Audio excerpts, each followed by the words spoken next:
Hello Eurovision friends, thank you so much for coming to my channel Eurovision Histories for this, another news update video for Eurovision 2025, where I summarize everything that has happened in the world of Eurovision. We are now only 15 weeks away from the grand final of Eurovision, and you notice that because a lot of things are happening. We have 3 national finals tonight.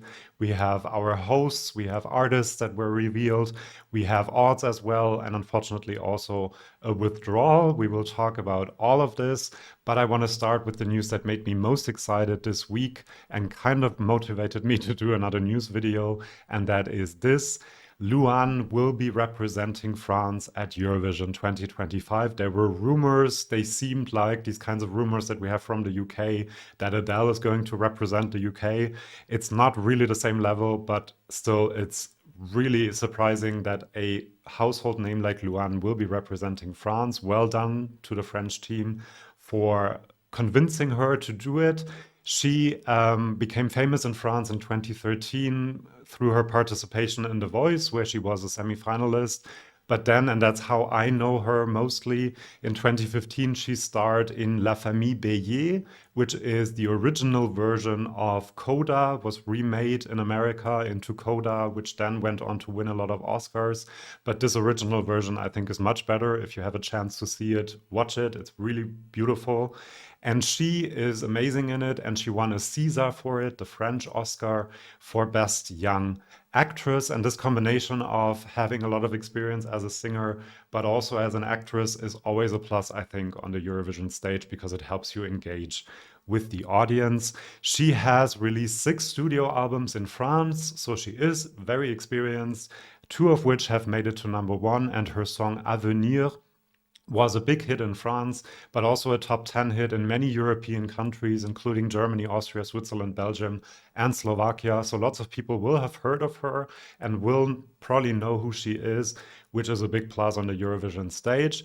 And despite her being such a household name in France, she released a very sweet video where she tells her mom that her dream of representing France at Eurovision has come true. So let's have a look. Je me rappelle de toutes ces soirées, des paillettes dans mes yeux chaque année. On ne pouvait rater ça pour rien au monde. Tu me l'avais dit. Tu l'avais dit à Momo. On était à des années-lumière de s'imaginer que ce soit possible, mais t'en rêvais. Moi aussi j'en rêvais, de cette vie-là, de ce moment. Toi, tu rêvais de m'y voir, maman. Sans savoir que ça pourrait arriver un jour. Je suis sûre que t'es fière, que tu regardes de loin. Alors tu sais quoi? Je vais le faire pour nous. Je vais le faire pour nos rêves. Je vais représenter la France à l'Eurovision. An incredibly sweet video. I've watched it a few times and it gets me every time. Well done for that as well. And France is on an incredible trajectory. Slimane last year, also a household name, and now they have Louane.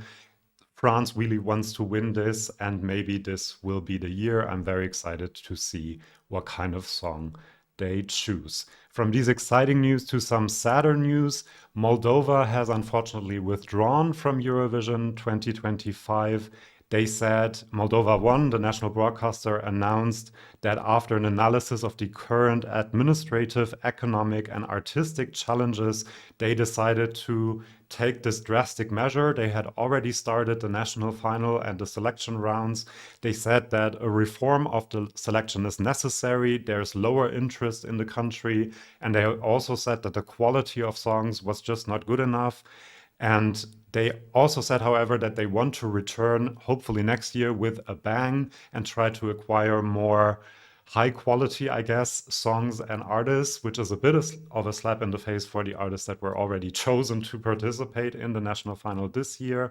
There were also rumors apparently circulating that the participation fee was 176,000 euros, which is not true. It's 21,486 euros, but unfortunately, Moldova decided to withdraw, but possibly will be returning next year. The band Bacho and Carnival Brain with the song Semafoare were one of the favorites to win the national final, and they said that they had secured sponsoring for all of the costs of the participation. So for a few days, it wasn't clear whether they would maybe represent Moldova and cover all the costs themselves. But now it has been confirmed that they won't be doing that, and that Moldova, unfortunately, has withdrawn. They will be broadcasting all 3 shows of Eurovision, and possibly, as I've said, might be returning next year. Now, before we continue with more news, do consider subscribing to this channel. I noticed that only a third of you watching this video are actually subscribed. And if you don't want to miss any news videos, any lyric interpretations or analyses of the entries of Eurovision 2025, and also predictions coming up soon, do subscribe to the channel. Some videos I recently uploaded are on the Greek and Luxembourg entries. I won't be talking about these in this video because we have separate videos, so check them out if you haven't yet. Very interesting lyrics for both of these songs. Now let's continue with some more exciting news. For me, at least, we have our three hosts for Eurovision: Michelle Hunziker, Hazel Brugger, and Sandra Studer. Great choices, I think, to host Eurovision. Hazel Brugger is quite known and famous in Germany. She is a comedian. To me, she's very funny. She has a very deadpan style of humor and also is a part of the team of The Daily Show in Germany, like the version of The Daily Show we have in Germany. So I think we'll get a lot of comedy from her. Then we have Sandra Studer, who represented Switzerland in 1991, but is also a famous TV host in Switzerland.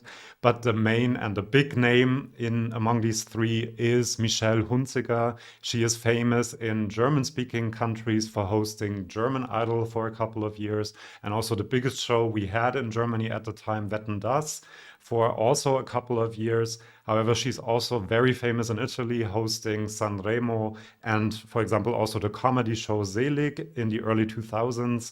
And she also hosts shows on Swiss television, so she's an all-round talent. She also performs in musicals like Cabaret and The Sound of Music, so maybe we can expect some show acts as well by our three hosts. I think they are a great team. The semifinals will be hosted by Hazel Brugger and Sandra Studer, and the final will be hosted by all three of them together. I also think they have the language skills for Swiss hosts. That's not a big surprise, but I'm very excited to see what they come up with. And our hosts are quite innovative in some ways. Their slogan, I saw at some of the press conferences, is "Welcome Home," which they kind of decided not to use the United by Music as much, I guess, which was supposed to be the slogan for every Eurovision going forward. But I think "Welcome Home" makes so much sense because the first Eurovision was held in 1956 in Switzerland, won by Switzerland. So saying "Welcome Home" makes a lot of sense. And then we will also have a mascot at Eurovision for the first time in decades, I think.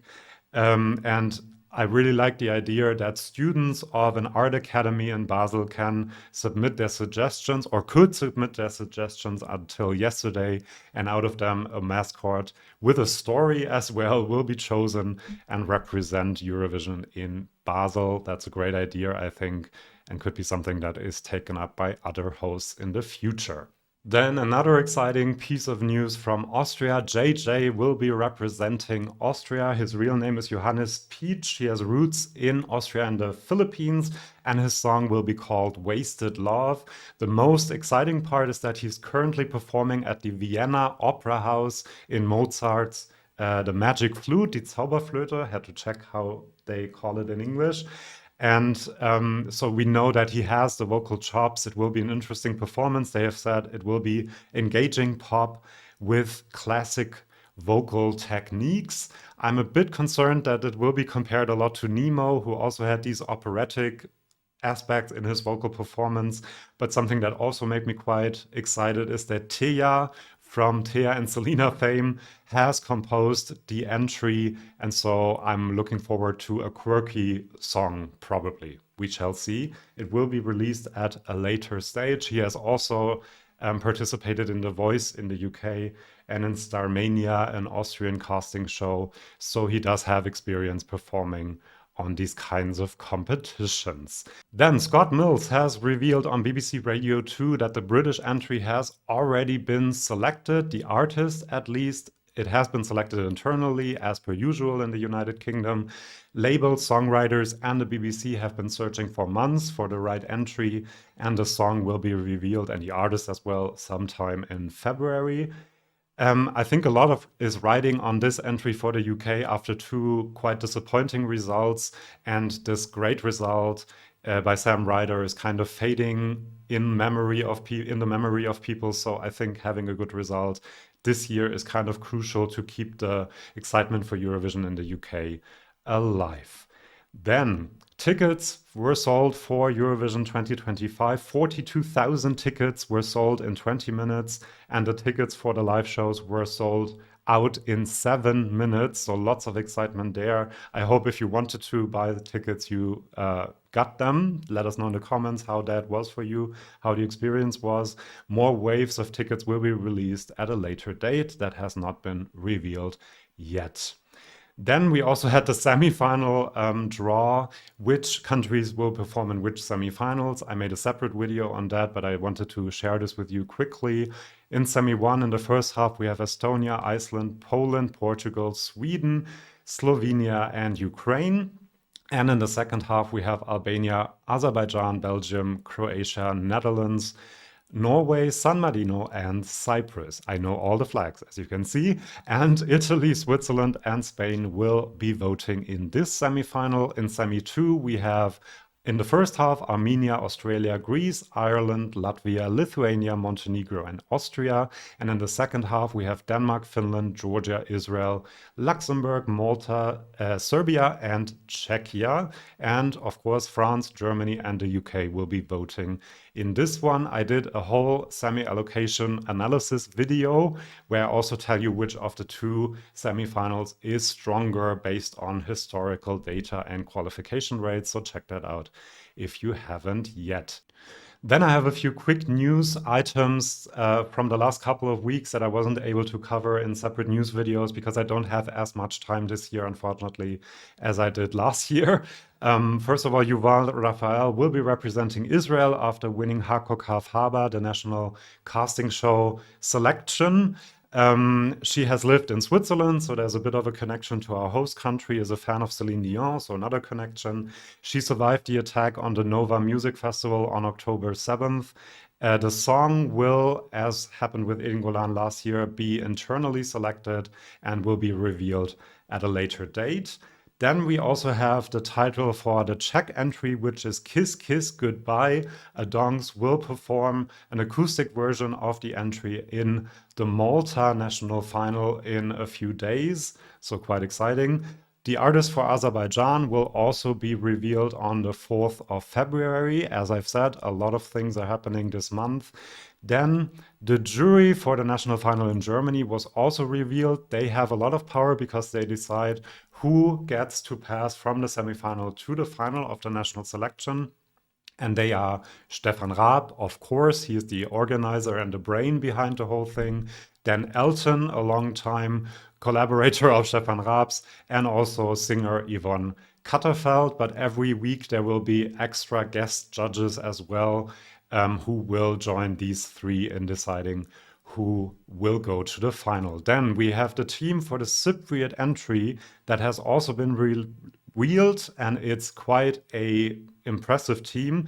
Dimitris Kontopoulos, who of course has done, for example, Shady Lady for Ukraine, lots of experience with Eurovision, but also Linda Dole and Lasse Nyman, the producer and songwriter of The Code, our winning song last year, and also Elsie Bay, who you might know from the Norwegian national final, has participated in the entry. So let's see whether all of these very interesting names will mean that it's a great song. We also know now that the Armenian national final Depra Evratesil will happen on February 16th, which isn't great for me because there are already so many national finals that weekend and I won't be able to make videos that weekend, but I guess the week after that will be very interesting. So check that out then. Then some more news from Germany. Sorry, I added the jury for Chefsache twice. That was a mistake. SWR will be taking over from NDR within the national broadcaster ARD and will be responsible for Eurovision in Germany from 2026 onwards. We shall see what that means, whether that means that Chefsache is a one-time project and SWR will go a completely different route. We shall see what happens there, but it's an interesting development after all the changes we saw this year with Chefsache. Then, tonight, quite exciting, we have national finals in Spain, in Slovenia, And in Belgium, the favorites in Belgium seem to be Red Sebastian and Mentissa. Quite exciting to see who will win there. In Slovenia, I haven't really followed the national final, unfortunately. As I've said, I don't have as much time, but I'm quite interested to see what song Clemens Lokoyan is coming up with. And in Spain, we have Benidorm, and I wanted to look at the odds as they are at the moment and also let you know who I think should be going to Eurovision for Spain. So here we have the 8 songs that will compete in the final of Benidorm tonight. We have Melody leading the odds with Esa Diva, then La Chispa, Artita de Llorar, Jota Cabello with VIP with a 19% chance of winning, and Daniela Blasco with Na Na Na. For me, the number 2, 3, and 4 would be songs that might work at Eurovision.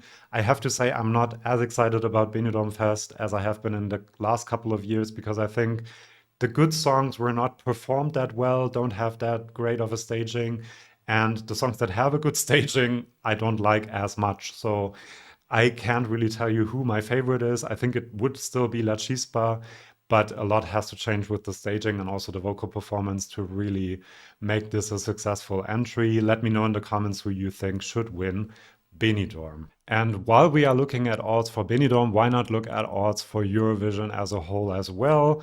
Let's have a look. This is, of course, from the great website eurovisionworld.com. Check it out if you haven't yet. At the moment, in the last 3 places, we have songs that were already revealed. That might be because we don't know any of the songs in the other countries yet, but people don't have a lot of confidence that Montenegro, Albania, or Luxembourg will win. And if you really only talk about whether this is a song that can win Eurovision, I think I might actually agree, even though I love Montenegro and Albania especially. Then we have Georgia, Iceland, San Marino, Serbia, Azerbaijan. Adonis with Kiss Kiss Goodbye is in 29th place. Switzerland, I'm a bit surprised by that, is very, very low. I mean, they have done really well in the last couple of years. Maybe people think that people won't vote for the country that won last year. I don't know. But I think they will come up with a good song. Norway, I've heard a lot of things about the national selection, that it isn't as good as it used to be. I haven't checked it out yet. Norway below Denmark is surprising to me looking at the history, but I should check out the songs then. Slovenia, we will know the song tonight. Then Croatia was number 1 for a long time last year in the odds and now 23rd. Portugal, Lithuania. Austria has increased a bit. Maybe people are thinking that the jury might like a very good vocal performance from him. Cyprus in 19th place looking at the team that he has. Maybe that should be a bit higher.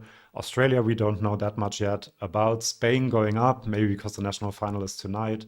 Then Armenia, Poland, Malta, and Ireland. Not sure why Ireland is so high. I haven't checked out the national final songs. Let me know if there's one that I should check out. The Netherlands, we already know the artist. Finland, and then the United Kingdom, which also always is quite high. People really love the Greek entry, Asteromata by Clavdia. Germany quite high, because I think people might think that Stefan Raab has something up his sleeve. I'm more and more unsure of that, because some of the other shows that he has returned to TV with are not that successful, and it seems he has lost his touch a little bit, but we shall see. Estonia, probably because of one of the songs in the national final. France has gone up quite a bit after Louane was revealed. I think with an artist like Louane, France should be much higher in the odds, to be honest. Then we have our 3 powerhouses of Eurovision, as I always call them: Ukraine, Italy, and Sweden. Good, bad, any year. Then after Yuval Raphael was revealed, Israel has gone up in the odds, probably because of her backstory. But considering the huge televote Israel got last year, that also makes sense. And then Belgium, I think it's because of, Red Sebastian. But in the beginning, Belgium was number 1 because of Mantissa, so I'm not sure how much money is still in there for Mantissa. People were not as excited about her song after it was revealed than they were before, but we shall see tonight who wins and how the odds will change for Belgium. Interesting to see Belgium number 1 in the odds. I don't think I've seen that in the last many, many years, since covering Eurovision at least. So that is everything I wanted to say about the odds. Thank you so much for watching this video. Do subscribe, as I've said, if you want more news videos, interpretations, analyses of all the entries. I will do some of them tomorrow of the songs that will be chosen tonight. So do check out the channel, and I will see you for my next video. See you then, and bye-bye.